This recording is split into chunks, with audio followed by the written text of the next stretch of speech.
son passage au Barça est assez contrasté parce qu'il y a des très bons moments, mais il y a aussi des moments plus compliqués. Est-ce que pour vous, le Paris Saint-Germain, dans son objectif de gagner la Ligue des Champions, est-ce que c'est un bon choix pour lui d'aller chercher Ousmane Dembélé pour renforcer son attaque ? Je pense qu'aujourd'hui, ça paraît assez évident que c'est une très bonne idée pour le Paris Saint-Germain. On sait que Paris avait besoin de recruter sur le secteur offensif, surtout avec le dossier de Kylian Mbappé qui traîne quand même pas mal. On sait que Mbappé va partir, que ce soit cet été ou l'été prochain, donc il fallait retrouver quand même un leader offensif, un mec avec un statut assez conséquent. On sait que les pistes comme Harry Kane, etc., ont été se sont soldés par des échecs, tout comme Bernardo Silva, puisque la piste est officiellement abandonnée aujourd'hui.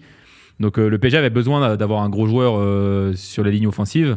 Et là, c'était un gros coup que effectivement Paris aurait pu faire gratuitement il y a un an, mais tu le fais quand même à moindre coût aujourd'hui. Et comme l'a dit Aurélien, c'est effectivement un profil que le PSG surveille depuis pas mal de temps. Notre ami Santi avait déjà lancé le dossier il y a plusieurs mois, donc on savait que ça tâtait de terrain. Aujourd'hui, ça a été verrouillé. Le joueur a l'air chaud quand même pour venir. Il sait qu'il va avoir un gros. C'est pas qu'il a l'air chaud, c'est que c'est fait. C'est que c'est fait, bien sûr. Oui. Bien sûr que c'est fait. Ce que je veux dire, c'est on l'a pas forcé à venir. Bien sûr, voilà, bien sûr. Comme par exemple Messi, où on l'a pas forcé, mais bon, il a été contraint de quitter Barcelone. Là, le joueur veut vraiment venir, c'est fait, il va venir. Donc c'est sûr que le costume est parfait pour lui. Il retrouve sa région, donc. Ça a l'air sur le papier en tout cas d'un très bon deal pour le PSG et pour Dembélé. Mais sur le papier, mais quand on voit sur le terrain que parfois il y a des moments de doute, il y a des moments où il se blesse beaucoup. On le rappelle notamment, je crois que ça me rappelle le début de saison d'il y a 3-4 ans où il arrive, il fait le premier match qu'il fait de la saison, il se blesse derrière, il se fait une blessure musculaire, il est absent 3-4 mois. T'as raison. Est-ce que le Paris Saint-Germain a besoin d'un joueur qui est aussi, pas peu fiable, je veux dire physiquement, mais où il y a quand même des moments où il n'est pas disponible. Quand tu regardes effectivement la saison dernière, même quand il est considéré comme un titulaire indiscutable aux yeux de Xavi, il fait pas 30 matchs de Liga titulaire. Il a été absent encore longtemps. Et effectivement, vu l'historique des blessures au PSG et l'historique des blessures de Dembélé, on se dit encore une fois, ah là là, qu'est-ce que c'est que cette histoire ? Et c'est peut-être le gros point d'interrogation dans ce dossier-là. Après, pour Paris, avoir un élément aussi percutant sur le flanc droit de son attaque, c'est pas arrivé depuis bien longtemps. Finalement, même depuis le départ de Di Maria, qui est un profil différent. Mais au moins, on avait un mec à droite qui était fiable. Et Messi, ça l'a pas fait. Il a clairement pas été ce joueur-là pour le PSG. Donc avoir un mec percutant, capable de provoquer, faire des duels 1 contre 1, les gagner, faire des bons centres, ça fait très longtemps que le PSG n'a pas eu ça pour moi sur le flanc droit. Et ça qui doit amener au PSG. D'autant plus que les matchs amicaux, on a vu que à l'heure actuelle, sans Mbappé et Neymar toujours blessés en phase de reprise, il y a personne pour percuter, il y a personne pour aller défier l'adversaire en 1 contre 1. Donc au niveau du profil, pour moi, je trouve ça parfait pour le PSG. Oui, c'est ça. En plus, c'est un profil qui est évidemment capital dans le football d'aujourd'hui, qui se passe souvent sur les ailes, sur les pistons. Le PSG a quand même aujourd'hui, on peut le dire, des latéraux qui sont assez performants, avec Mendes, avec Hakimi, sur les deux côtés. Mais Hakimi était souvent trop seul côté droit. Voilà, c'est ça. Et là, tu peux vraiment combiner avec une valeur sûre. Maintenant, il y a une part de risque. J'ai envie de dire, dans presque tous les transferts du monde, tu as une part de risque. Là, effectivement, c'est un joueur fragile, comme ça l'est avec Lucas Hernandez, comme ça l'est avec Milan Skriniar, avec Neymar qui devrait rester. Donc effectivement, tout ça, ça reste une équipe fragile. Maintenant, le PSG a rarement eu de la chance quand on parle de blessures. Peut-être que c'est une saison où il y aura un peu plus de chance. Peut-être que Enrique, son système va permettre de ménager peut-être certains joueurs. Tout ça va être une gestion avec aussi une part de chance et une part de hasard comme dans tout dossier dans le football, quoi. Mais surtout, les gens, faut pas oublier d'où revient le PSG la saison dernière, avec Carlos Soler qui a joué ailier droit, avec Warren Zaïre-Emery qui a dépanné parfois ce poste-là, Messi qui pouvait forcément plus jouer sur un côté. Il y avait personne, tout simplement. Il y avait personne capable de jouer à droite. Donc là, le recrutement déjà effectué jusque-là avec Asensio qui peut jouer à ce poste-là, c'est même son poste a priori préférentiel, Kangin Lee qui peut jouer à ce poste-là, et Dembélé, le PSG se pourvoit largement.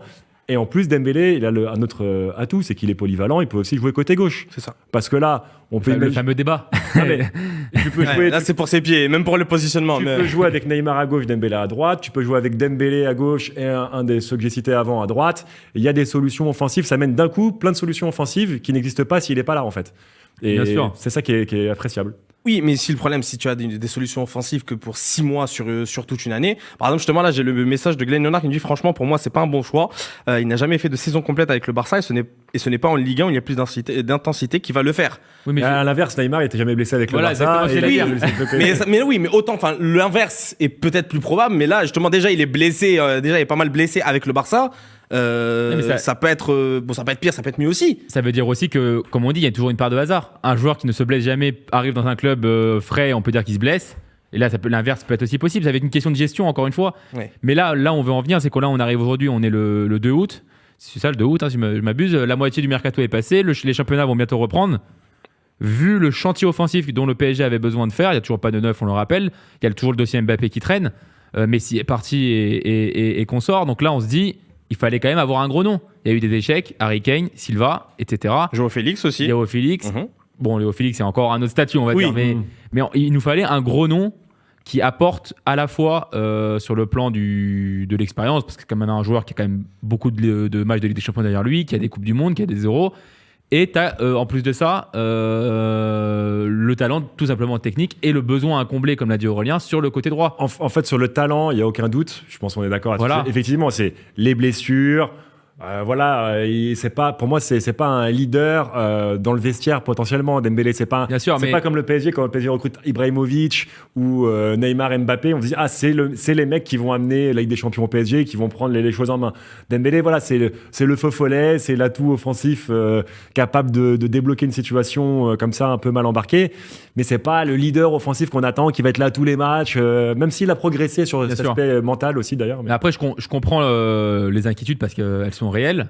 Maintenant, moi, la question que je voudrais poser à ceux qui sont pessimistes aujourd'hui, c'est est-ce que le PSG peut se permettre aujourd'hui, le 2 août, de dire non à un Dembélé à 50 millions quand tu regardes l'effectif aujourd'hui en attaque, quand tu regardes la préparation tout simplement, parce qu'on voit qu'il y a au-delà du 9, tu as un vrai problème en attaque. Quand tu sais que Neymar est déjà fragile, au pire, ils ont qu'à se partager 6 mois entre les deux. Ils se mettent d'accord. Mais voilà, je veux dire, le PSG ne peut pas dire non à Dembélé aujourd'hui. Ce serait de la folie de pas pouvoir foncer sur Dembélé. Et puis, pour une fois, le PSG fait une bonne affaire financière. Tu as raison de le rappeler. C'est ça. Paris est habitué à surpayer les joueurs. On va rappeler que quand même là, Ugarte aura coûté plus cher que Dembélé. À 50 millions d'euros, c'est moins cher qu'Ugarte, qui a coûté 60 en levant la clause. Donc, c'est évidemment une bonne affaire financière pour le PSG. Mais effectivement, comme la plupart des pistes ou des recrues du PSG aujourd'hui, hormis peut-être Asensio ou Ugarte ou Kangin, bah oui, Skriniar revient d'une blessure grave avec l'Inter qui a des problèmes chroniques au dos. Lucas Hernandez est réputé comme étant très fragile et lui aussi revient d'une large blessure qu'on a malheureusement vue à la Coupe du Monde face à l'Australie. Dembélé est un joueur fragile, mais ça fait partie des points d'interrogation qu'il peut y avoir et il en existe d'autres. Hein. Parfois, c'est des inconnus, on va dire, tactiques en termes de combinaison. Est-ce que ces deux joueurs-là vont s'entendre? Parfois, c'est des inconnus en termes de conditions physiques et de blessures. Et là, c'est le cas de Dembélé, évidemment. Tu peux regarder le passif et là, on peut être inquiété, mais inquiétant pour Dembélé. Mais c'est que quand tu regardes Hazard, quand il est recruté par le Real Madrid, tu peux jamais deviner qu'il va être tout le temps blessé, qu'il va jamais devenir le joueur majeur qu'il devait devenir, par exemple. Donc, tu peux jamais savoir à l'avance. Après, effectivement, quand tu regardes le nombre de matchs, tout simplement. Oui, mais là, déjà, quand tu vois à l'avance, là, c'est pas comme si c'était jamais blessé et qu'il arrive et que les blessures vont arriver quand il sera au PSG. Point positif, il a fait la pré-saison, il était titulaire contre le Real Madrid, il me semble. Exactement. C'est ça, il a même marqué un but. Il a même marqué un but. Donc, il arrive déjà, il n'est pas blessé et il a fait des matchs de pré-saison. Donc, a priori, il est déjà disponible maintenant. Donc, après, ce qui arrivera, personne ne peut le dire.